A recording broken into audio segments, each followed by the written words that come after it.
The crisp autumn air swept through the bustling streets of New York City as pedestrians hurried about their day. Among them was Emily Grant, a young girl of 13, with tangled hair and oversized clothes that hung loosely on her small frame. She clutched a battered backpack close to her chest, her fingers gripping the straps tightly. The streets had become Emily's second home since her mother fell ill months ago, forcing her to drop out of school and fend for herself. Her mother, once vibrant and hardworking, was now bedridden in their tiny apartment on the edge of the city. Every day, Emily roamed the streets in search of odd jobs, food, or anything to help them survive another day. That morning, she sat on the steps of a small diner, her stomach growling. The aroma of freshly baked bread and frying bacon wafted through the air, making her hunger pangs unbearable. But she didn't dare step inside. She'd learned the hard way that restaurant owners didn't take kindly to a scruffy kid sitting alone without money to spend. Instead, she rummaged through her backpack, pulling out a tattered notebook. Inside were sketches she had drawn, fantastical worlds, creatures, and dreams that lived only in her imagination. Sketching was her escape from the harshness of reality, a momentary reprieve from the noise of the world. As she flipped to a blank page, her attention was drawn to the sound of laughter. Across the street, a sleek black car pulled up to the curb. Out stepped a man in his late 40s, impeccably dressed in a tailored navy blue suit. His salt and pepper hair was neatly combed, and a gold watch glinted on his wrist.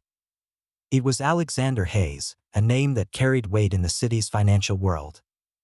As the CEO of one of the largest investment firms in the country, Alexander was a symbol of power and success.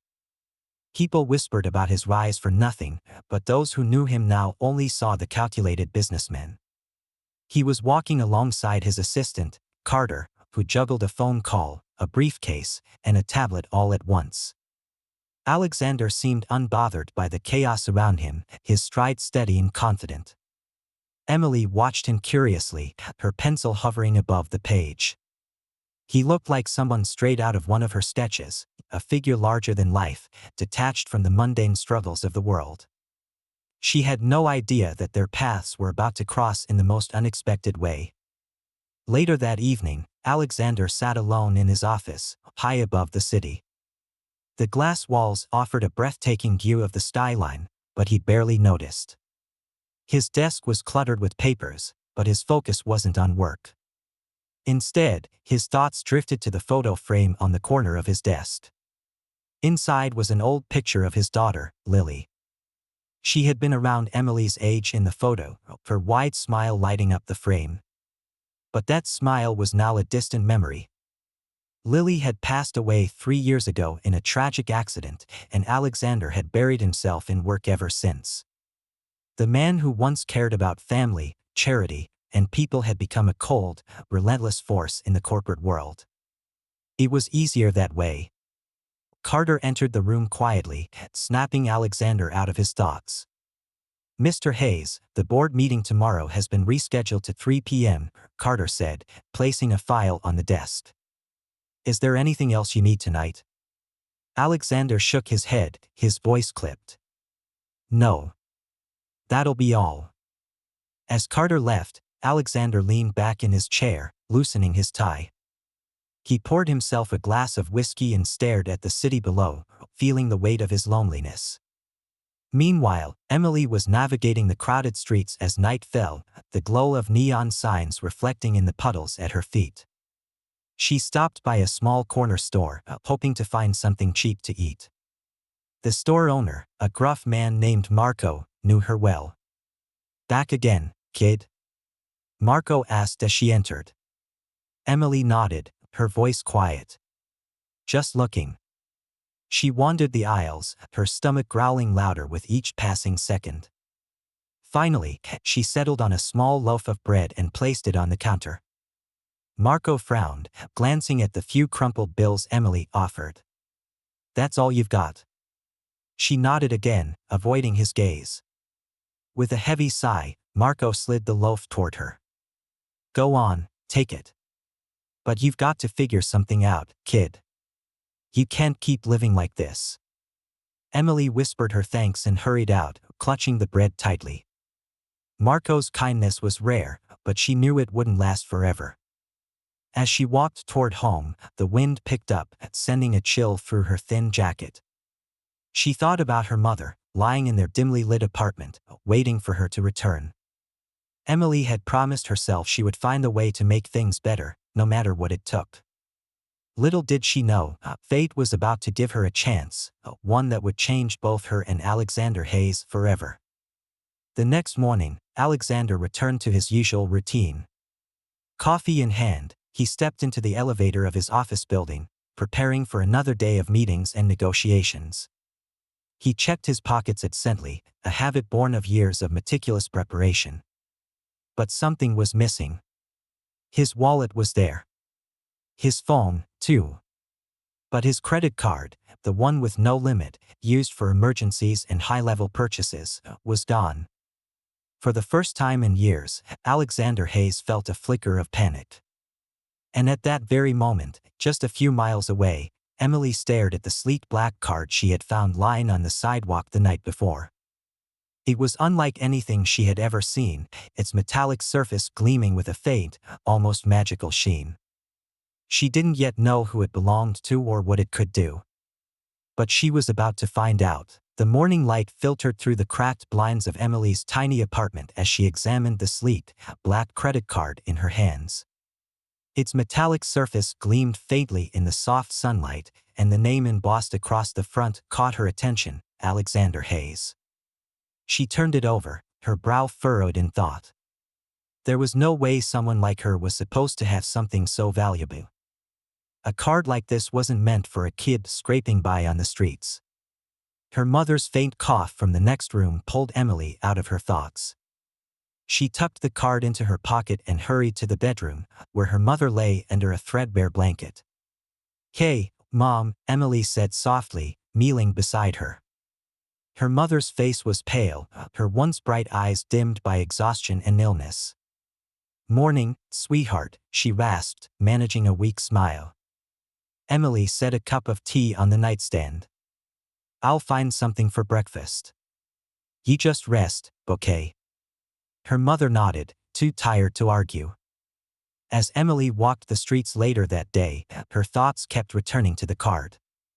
She didn't know much about credit cards, but this one felt different. It was heavier than the flimsy ones she'd seen people use, and the name Alexander Hayes sounded vaguely familiar. Her first impulse was to turn it in, but the desperation of her situation gnawed at her resolve. Her mother's medication had run out days ago, and Emily hadn't been able to afford a refill. The card could be the answer to everything, a way to buy food, medicine, and maybe even a chance at a better life. Yet, the weight of doing something wrong lingered, making her stomach twist. As she wandered through the bustling streets, she passed a pharmacy and stopped, staring at the shelves visible through the glass window. Inside were the pills her mother needed, neatly stacked, impossibly out of reach. She felt the card in her pocket, her fingers brushing against its cold surface. Could she use it? Would anyone even notice? Her heart raced as she stepped inside. Alexander Hayes was having a bad day. After realizing his credit card was missing, he'd retraced his steps, called his assistant, and even had Carter check his car. The card was gone, and it was no ordinary card. It was tied to an account that allowed for limitless spending, a perk of his wealth and status.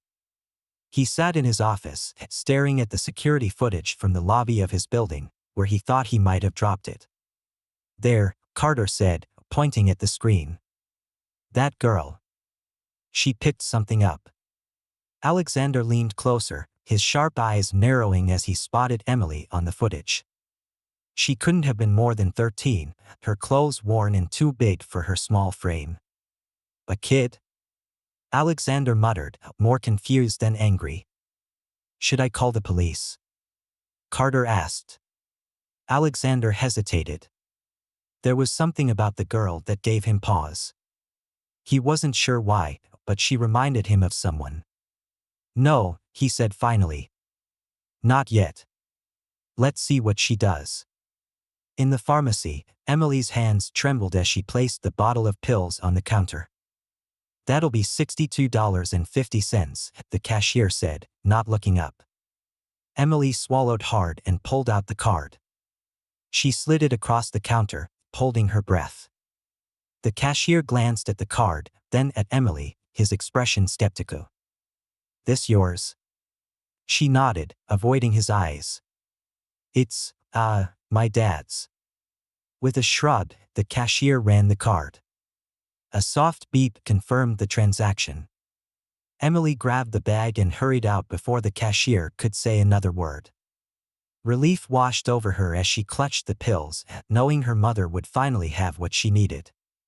But as she turned the corner, she didn't notice the man in a dark suit watching her from across the street. Carter lowered his phone, where he'd just taken a picture of Emily's face. Later that evening, Emily sat at her mother's bedside, the medicine bottle on the nightstand. Her mother's breathing had steadied, and for the first time in days, she looked peaceful.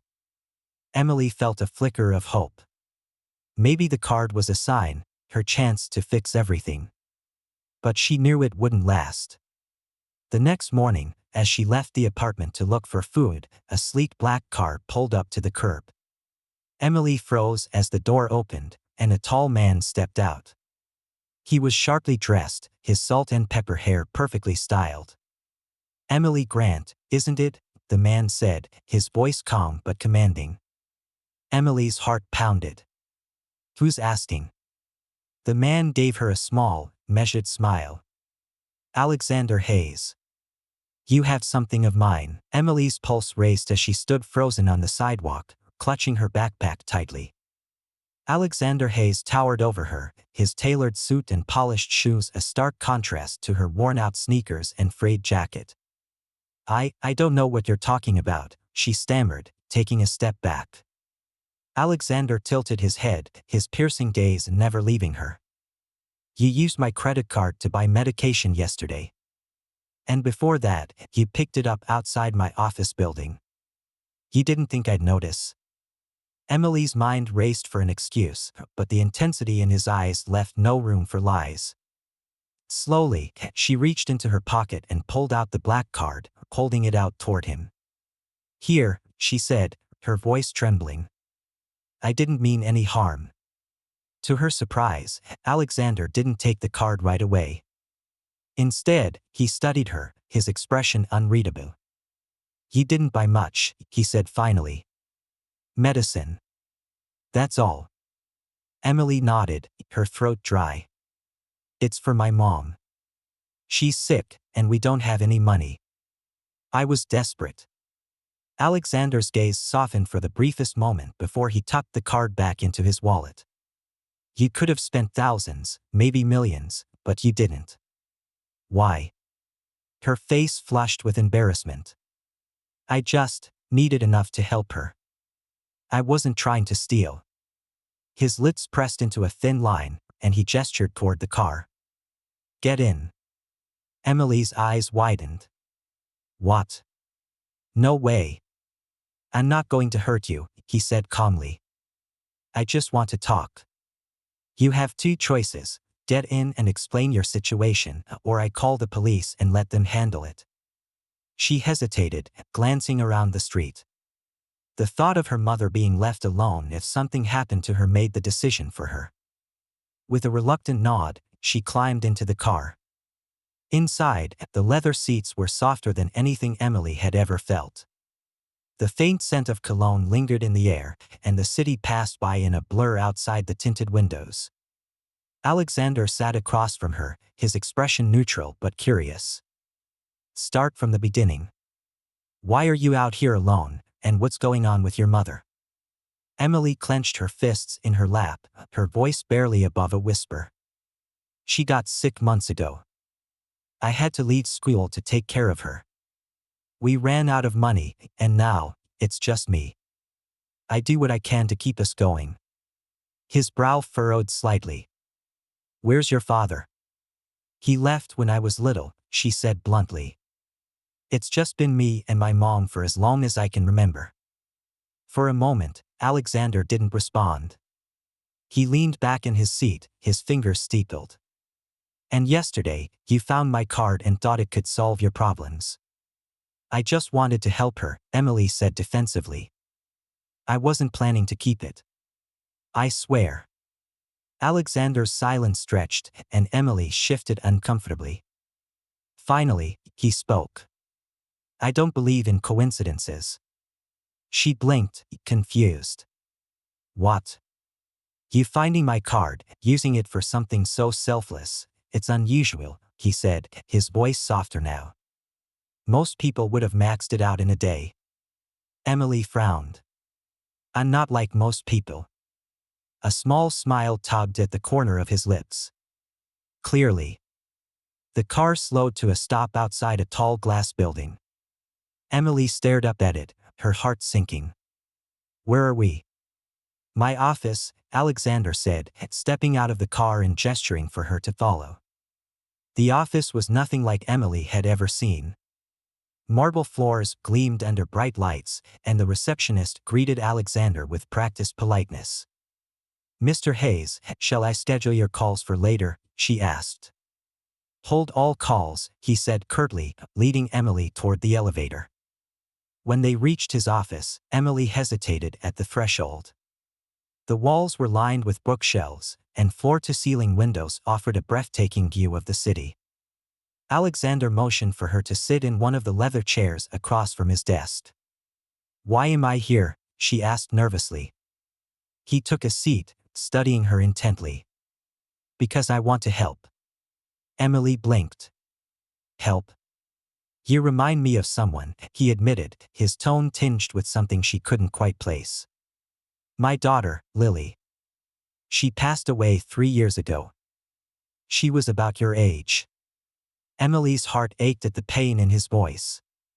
I'm sorry. He nodded, his jaw tightening. She would have done what you did, put someone else's needs above her own. That's why I can't just let this go. Emily frowned. So what are you going to do? Alexander leaned forward, his eyes locking with hers. I'm going to make you an offer. You tell me exactly what you need, whether it's for your mother, your home, or yourself, and I'll make it happen. Her jaw dropped. What? Why would you do that? Because I have more money than I'll ever need, he said simply. And because I can see that you're someone who deserves a chance. Emily shook her head, disbelief written across her face. This has to be a trick. It's not, he said firmly. But there's one condition. She tensed, waiting for the catch. You don't just take the money and disappear, he said. You work with me. Let me teach you how to manage it, how to build something better for yourself and your mother. Emily stared at him, her mind racing. The offer was too good to be true, but the sincerity in his eyes gave her pause. Why do you care so much? She whispered. For the first time, Alexander's expression softened completely. Because no one cared enough to help me when I was your age. And I won't let that happen to you. Tears welled up in Emily's eyes, but she quickly wiped them away. She didn't know whether to trust him, but for the first time in years, she felt a glimmer of hope. The days that followed were unlike anything Emily could have imagined. True to his word, Alexander Hayes brought her into his world, not as a mere charity case, but as someone he believed in. The first thing he did was ensure her mother received the best medical care possible. Within hours of their meeting, a private doctor visited their apartment, prescribing the treatments she desperately needed. Alexander had their cramped space cleaned, repaired, and stocked with groceries. For the first time in years, Emily saw her mother smile. You've been my rock, Em, her mother said one evening, her voice stronger than it had been in weeks. I don't know how you found someone like Mr. Hayes, but I think he's a miracle. Emily wasn't sure what to think of him. She wasn't used to miracles, and the cynical part of her kept waiting for the other shoe to drop. Over the next month, Emily accompanied Alexander to his office several times a week. He enrolled her in online classes to make up for the schooling she'd missed, and in his free time, he taught her the basics of finance and business. This, he said one day, sliding a glossy report across his desk, is your first assignment. Take this project, analyze it, and tell me what you'd do differently. Emily furrowed her brow. You're giving me homework. He smirked. I'm giving you responsibility. If you're going to make something of yourself, you need to start somewhere. She hesitated but eventually took the report. It wasn't easy. Hours of poring over charts and numbers made her head spin, but when she presented her ideas to Alexander, he nodded with approval. You've got a good mind for this, he said. She felt a flicker of pride, something she hadn't felt in years. Despite the progress, Emily couldn't shake her doubts. One day, as they rode in Alexander's car after a particularly grueling session, she finally asked the question that had been nagging at her. Why me? She said, her voice barely audible over the hum of the engine. Alexander glanced at her, his expression thoughtful. What do you mean? You could have helped anyone, she said, fiddling with the strap of her backpack. There are so many people out there who need it more than me. So why me? He sighed, looking out the window. Because I see something in you, Emily. You remind me of Lily, not just because of your age, but because of your heart. You didn't take advantage of that card when you could have. You used it to help someone else. That's rare. Emily blinked back tears. I don't know if I can live up to that. You already have, he said gently. As the weeks turned into months, Emily began to see Alexander not as the imposing businessman who had confronted her, but as a man carrying his own burdens. One evening, after a long day at the office, she noticed a photo of Lily on his desk.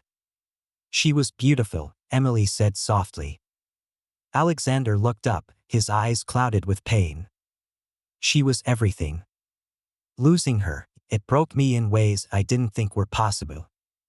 Emily hesitated before asking, is that why you stopped caring about people? About helping?